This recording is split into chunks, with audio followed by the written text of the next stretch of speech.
Hello mga kaibigan, kamusta po kayo? Ang video po na i-share ko sa inyo ngayon ay patungkol dun sa hinihintay nyo na update ko regarding dun sa VETSIN.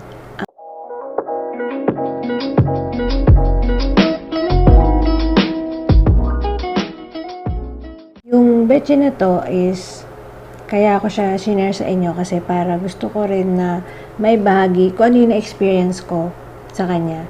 And guys, itong ginawa ko na video na to is nag-cut ako ng mga tumubo ng bago sa kanya and then tinanim ko siya ulit. Kaibigan, yung mga halaman na tinanim ko doon is yun yung mga na-fertilize ko. Kaya meron siya mga bulaklak kung mapapansin nyo doon sa first day. Tapos doon sa second day, meron pa rin siyang bulaklak. Third, meron pa rin. Doon sa ika-fourth and fifth, alam ko medyo natatanggal na yung mga bulaklak niya galing dun sa pinagtanggalan ko. May na-fertilized na halaman. And then, para makita nyo rin kung ano yung nangyari. Sunod na araw is nawawala na yung mga bulaklak niya. Nakikita nyo doon na meron parang bagong tumutubo na dahon sa kanya na maliliit. Doon naman doon sa basil na ginawa ko, nung tinanim ko siya, nilagyan ko na rin siya kagad ng fertilizer yung sa basil ko. Kasi yung basil ko, talagang pinaparami ko rin siya kasi nga ginagawa ko siyang pesto para dun sa pasta. Kasi mahilig kasi ako dun sa pesto pasta. Kaya yun yung pinaparami ko maliban dun sa cactus nga. Kaya natutuwa naman ako, kaya pinaparami ko rin naman dun sa cactus kasi yung mga bulaklak niya is kulay dilaw na may pagka-white siya. Maganda siya lalo na kapag madami yung bulaklak niya. Bulaklak siya lalo na pagka nilalagyan ko siya ng fertilizer. Kasi 'di ba guys, yung halaman kasi seasonal yan. May buwan sila na kung kailan sila namumulaklak. Pero ito, napansin ko sa kanya na nung nagsimula ako nag-fertilize sa kanya, mabilis siyang mamulaklak and sobrang dumadami ang tubo ng dahon niya at saka, alam niyo yun, nanganganak-nganak siya kasi di ba yung cactus gano'n siya. And ayun, natutuwa naman ako at nakikita ko yung progress nung paggawa ko dun sa VETSIN na talagang sa umpisa, guys, syempre magtataka kayo, is it true ba na ang VETSIN is pang fertilizer ba? Yes, kaya ako guys, inisip ko kasi walang bagay na makukuha natin kung hindi natin susubukan. So mga kaibigan, eto po, panoorin niyo po yung video na isi-share ko sa inyo. And sana magustuhan niyo po.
So, ayun na nga kaibigan, sana nagustuhan nyo yung video na ginawa ko from first day hanggang after 2 weeks.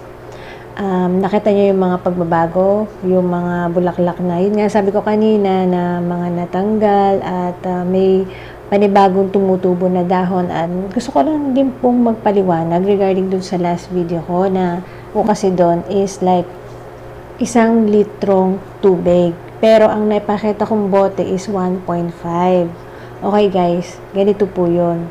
Wala po kasing available that time na 1 litrong bote. So, ang ginamit ko po yung 1.5 na liter na bote na DIY ko. And sinabi ko naman din na 1 litrong tubig. Wala po akong binanggit na 1.5 na litrong tubig. So, ko lang po kasi sa inyo i-demonstrate kung paano ko po siya ginagawa. So, ayun na nga guys, sana nagustuhan nyo yung share ko na update regarding dun sa aking halaman. Kung hindi pa po kayo nakakapag-subscribe, please subscribe to my channel, like, share, and please click the bell button down there para maging update po kayo sa susunod ko na video. So, hanggang dito na lang mga kaibigan. Ingat po kayo at God bless po sa atin lahat. Bye!